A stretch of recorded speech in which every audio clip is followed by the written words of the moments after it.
Vamos lá, mais uma vitória da missão. Após nossa representação, a Procuradoria Eleitoral reconheceu indícios de propaganda antecipada em fala de Lula sobre Simone Tebet e Marina Silva. A máquina pública não pode virar palanque eleitoral. Missão dada é missão cumprida. Minato, você, enquanto pré-candidato, tem muitas regrinhas que tem que ser seguidas, né? Cara, tem, e assim, é meio até ridículo isso, né? Tipo assim, se você colocar a palavra pré antes de candidato, você não toma multa, você não está sujeito ali a ser investigado por propaganda eleitoral antecipada. Agora, se você já se coloca como candidato... Aí não pode. Aí não pode, aí você está errado, né? Existe uma legislação muito rigorosa, especialmente em cima já do pedido de voto antecipado, da divulgação de número, desse tipo de coisa. Agora, o que a legislação, né, Merreiro, acaba se tornando... infeliz, por assim dizer, é que pro cara pequeno, o cara que quer começar na política, o cara que, né, tá se candidatando ou se pré-candidatando pela primeira vez, esse cara, às vezes, ele comete um erro como esse e ele vai tomar ali uma multa de 5 mil reais, né? Que às vezes pro cara que não tem acesso ao fundo eleitoral, não tem acesso ao fundo partidário, isso vai pesar. Não tem grandes doadores. Exatamente. Pô, se toma logo de cara uma multa de 5 pau, pesa, né? Que eu imagino que não seja o caso do presidente da República. E mais, esse cara pequeno, qual que é o alcance que ele vai ter ali, né, para conseguir realmente converter voto 5 dias antes da campanha inicial? É muito pouco, né? Já o cara que tá no cargo de presidência da República, ele não faz isso... Pô, o Lula tá aí, gente, disputando a eleição. Eu ia falar 89 que foi a primeira presidencial dele, mas ele já tinha disputado para a Assembleia Constituinte, ele foi deputado constituinte. Então é um cara que tá aí, pelo menos desde 87 disputando. Ele sabe disso. Tipo, ele viu tudo isso, todas essas regras eleitorais serem escritas, ele tava lá. É tipo o negócio de Nárnia lá. Não me fale sobre a magia negra que eu tava lá quando foi escrita. Então, assim, o Lula tava lá, né? E ele tem feito isso de forma reiterada. Não é de agora que ele tá fazendo isso em prol da Marina, em prol da Tebet. Ele fez isso pro Boulos aqui em São Paulo, né, pedindo voto de forma explícita. Só que pra esse cara tomar uma multa ali e depois isso repercutir pra imprensa toda, pra grande imprensa toda, pra ele vale a pena. Ele não tá ligando porque ele tem basicamente dinheiro infinito. Então, exatamente. Dane-se, ele provavelmente vai ficar descumprindo e não vai ligar. Mas a gente vai continuar. Exato. E se eu não me engano, autorizaram utilizar do fundo partidário pra pagar esse tipo de coisa. O que é pior ainda. Não, e assim, a legislação eleitoral, ela é tão rígida, tão rigorosa, com tantas regras, porque a justificativa é que eles querem estabelecer uma paridade de armas, né? Pra que não tenha um candidato que esteja com muitas vantagens. Só que ao mesmo tempo a gente tem esse modelo de um fundo eleitoral exacerbado, que quanto mais representantes no Congresso você tem, mais dinheiro você recebe. E pior, quando você é presidente da República ainda, você tem mais dinheiro ainda para gastar, porque o governo Lula já aumentou os gastos com publicidade em coisa de 500 milhões, assim, né? Sim, um valor exato. absurdo. Então tem isso ainda também, né? Ele usa a máquina pública a favor dele para se reeleger, como sempre fazem, né? Bolsonaro fez isso também. Aí tem esses gastos. Aí fora os gastos de medidas populistas que o governo aprova em ano eleitoral para tentar garantir sua reeleição. Então é mais gasto ainda. E divulga essas medidas como? Com o recurso da publicidade, o recurso público utilizado para publicidade. E mais, ainda, se eles estivessem gastando esse recurso com publicidade de coisas que eles fizeram, já seria questionável. O duro é ficar sendo impactado no Instagram com publicidade governamental do projeto de lei do Kim de aumento de pena. Tá sendo, é verdade. Toda hora aparece lá, tipo assim, o governo federal aumentou as penas aí, ó. O que estão causando aí? Quem que tá causando, cara? É justamente o cara... Nossa, foi falar o nome... É o Caipora, velho. Você fala o nome dele, ele aparece aí. Ele foi sumonado. Vocês me invocaram. Exatamente. E aí? Bom? Você não é aquele cara que aprovou o projeto de lei que limita o ICMS? O IPVA? Não foi nem projeto de lei, foi PEC. PEC. E não foi nem ICMS. Não foi ICMS. Não, eu troquei o nome. E a gente tava falando também dos projetos de aumento de pena que o governo tá se vangloriando como se fosse mérito deles. R$2 milhões pra divulgar como se fosse do governo. Cara, esse dado eu não sabia. Eu sabia que ele tava fazendo isso porque, assim, eu sou impactado no meu Instagram. Eu vi propaganda de aeroporto, cara, divulgando isso. Não, estamos colocando no aeroporto. Você não quer... Assim, eu vou sair pra você sentar no caso. Não ia convidar pra você sentar comigo na cadeira. Tô apresentando aqui o escritório, pessoal. Você não quer participar um pouquinho? Dá não. Pois aparece aí de novo. Então, assim, é isso, Tá e ainda mais em desprezando segurança o público, pública, que o PT é o grande responsável por a gente ter as organizações criminosas / terroristas fortes como elas estão hoje, né? Sim, não, eu participei, assim, das aprovações de alguma das comissões desse projeto, e o discurso dos deputados da base do governo é de que isso era populismo penal, que isso não adiantava de nada, que aumentar a pena não adianta, tal. Mas aí, quando você aprova realmente, vê que tem um apelo popular, porque, bom, o governo sabe, o Lula sabe o que tem apelo popular agora, porque tá com pesquisa debaixo do braço. Eles pegam uma qualitativa e eles veem o que realmente importa para a população é segurança pública, é a dor de todo mundo aqui no Brasil. Mas assim, também vai ser muito difícil pro PT querer falar que eles estão fazendo alguma coisa pela segurança pública nesse ano, né? Ah, sim. Tipo assim, pra eles... É que assim, o grande oponente do Lula hoje é o Flávio Bolsonaro. Então ele tem um oponente muito fraco, que ele tá conseguindo nadar de braçada. Por enquanto ainda, como dizem as pesquisas, que ele tá lá ainda em segundo colocado. Só que assim, há um problema grande que eles poderiam enfrentar, caso eles tenham ainda um candidato mais forte, que venha, quem sabe, um Renan Santos, se ele supera o Flávio Bolsonaro, que é justamente explicar para a população por que a segurança pública está nesse nível absurdo que está agora, né? É algo que o PT poderia estar sendo muito cobrado. Só que o problema é que a gente tem uma direita dominante, que é tão incompetente, que ao invés da gente estar explorando justamente esse tema, eles estão brigando internamente por conta da Michelle Bolsonaro. Exato. É isso que eu ia falar, assim. Eles tratam somente de assuntos pertinentes a eles, né? Ou seja, a prisão do Jair, ou então a briga com a Michelle, ou então ficar alfinetando o Nicolas. Você percebe que, assim, eles gastam boa parte do tempo deles discutindo isso e não discutindo proposta pro Brasil. Mas também convenhamos que a grande intenção da Michelle Bolsonaro é que o Flávio perca essas eleições pro Lula, especificamente, né? Isso que ela quer. Ela não gravou. Tudo bem que a gente mudou um pouco de assunto aqui, mas acho mais interessante que ficar falando de legislação eleitoral, né? Sim. Mas é engraçado isso, né? Porque a gente tem essa direita dominante que eu tava falando, que não consegue, não tem o interesse ou a capacidade de explorar esses assuntos que seriam muito incômodos pro PT, por isso o PT tá nadando de braçada.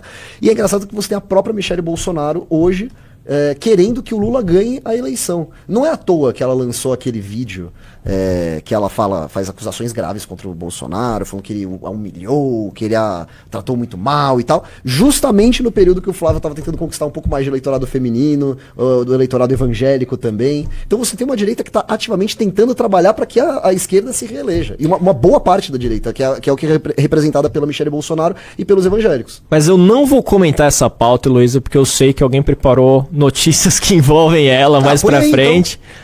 Se quiser colocar a minha ordem de pauta aqui, ô Merreiro? Põe aí, Exato. O pior, o cara vai embora antes e ainda quer adiantar a pauta, velho.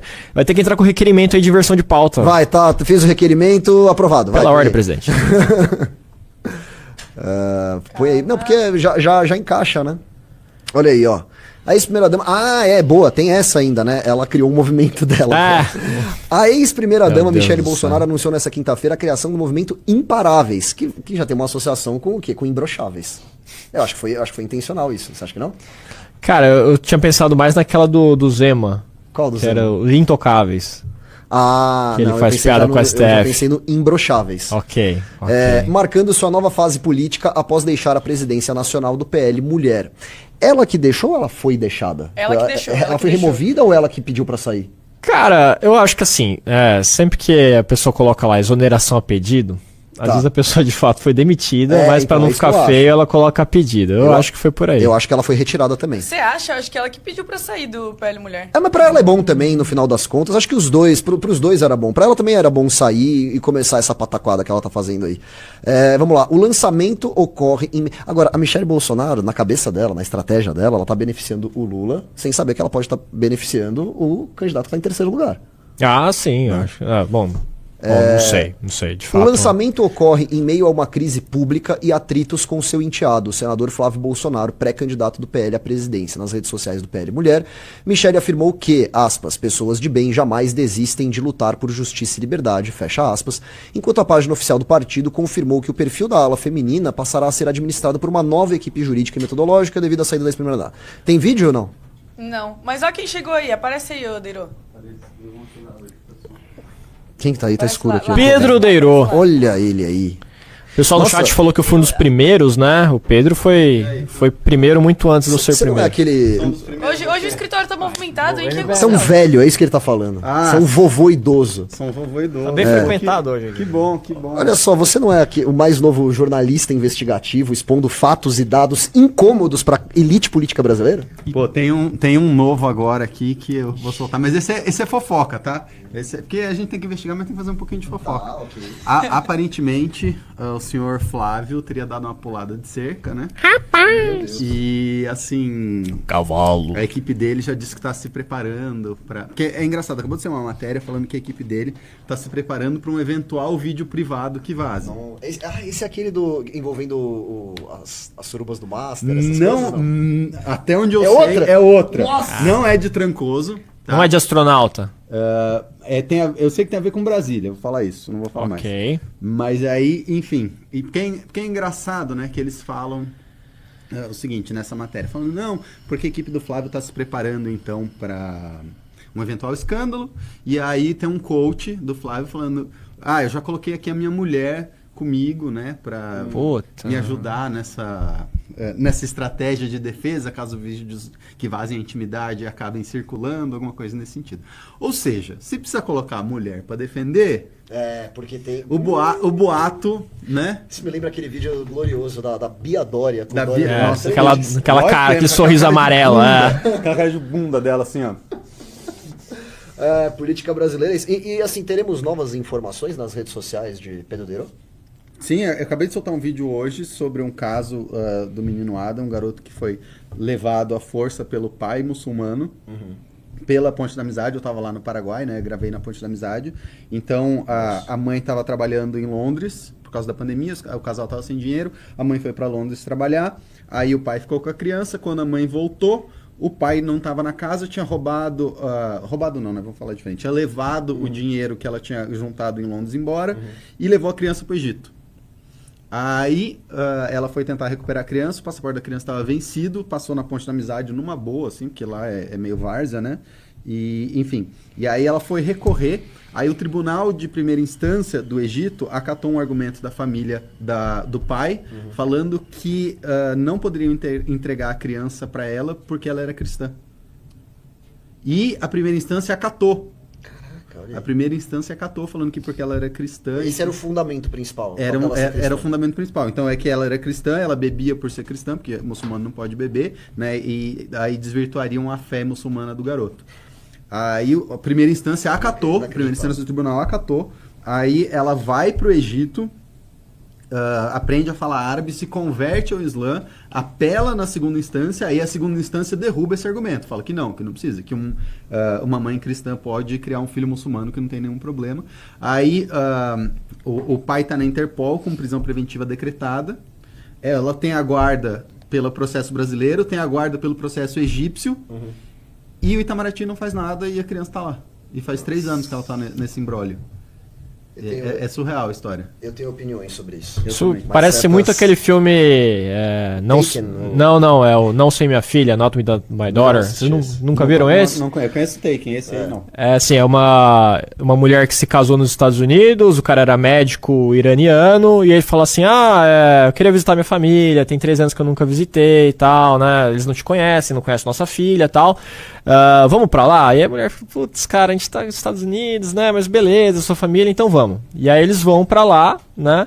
E aí quando chega lá, tipo, já tem que colocar o hijab, exato. E aí, tipo, ela deixa sair uma mecha do cabelo, chegam uns caras com metralhador em cima dela, e fala assim, coloca isso aí e tal. Ela fica meio assustada e tal. E aí o marido fala, não, mas isso aqui fora, dentro de casa tá tudo bem e tal. E aí começa, né, e vai jogando essa conversa pra cima dela.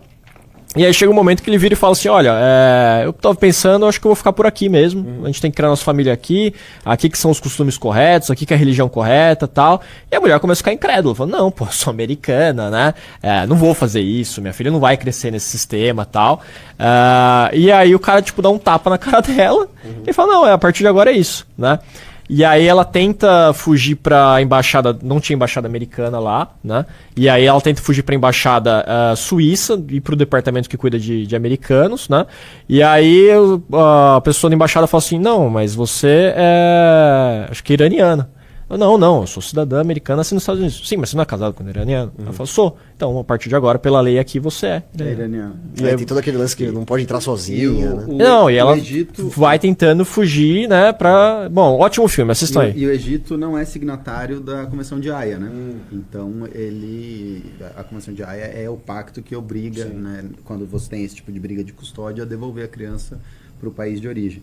E ele não é signatário ainda, então fica nesse imbróglio. E tem vários, tá? E não é um caso só, tem vários. O Itamaraty já reconhece esses casos, e aí eu entrei com uma proposta legal da gente ter, então, uma obrigação legal de você ter tanto um acompanhamento mensal para as famílias, quanto você ter um acompanhamento no Congresso de todos esses casos, para os deputados poderem acompanhar o progresso de todos e conseguirem, então, pressionar o Itamaraty, pressionar o Executivo, porque, assim, é uma questão diplomática agora, né? Então, a Justiça do Egito já reconheceu e por, digamos assim, preguiça diplomática, essa família não está reunida hoje e você tem um cidadão brasileiro, né, um jovem vivendo, então, contra a decisão legal de 2 instâncias de 2 países, num país estrangeiro sendo criado por um homem que é foragido da justiça. E curioso que eu não vi nenhum veículo de imprensa até agora cobrando Itamaraty por conta disso. Eu tô sabendo isso via Pedro Leiro. Sim, a história tem 3 anos, né? Então, mas eu também não vi a história em grandes meios de comunicação, muita cobertura, mas eu analisei todos os documentos, né? Foi a mãe que entrou em contato comigo, eu vi todas as decisões judiciais, pesquisei, fiz uma pesquisa pública, cruzei os dados, vi a documentação sigilosa da Interpol também, que eu não pude publicar, né? Mas eu também apurei, então de fato apurei tudo e realmente a história dela bate. Ó, no chat estão perguntando aí, é Not Without My Daughter, não é Dark Horse, tá, pessoal? A galera tá falando que é Dark Horse aí, não é. Nem nesse outro aí que o Cabruto colocou, viu? A gente tá vendo isso aí. Mas é um ótimo filme, acho que é de 91. Eu não lembro de Assista, ter ouvido muito falar bom, desse. cara.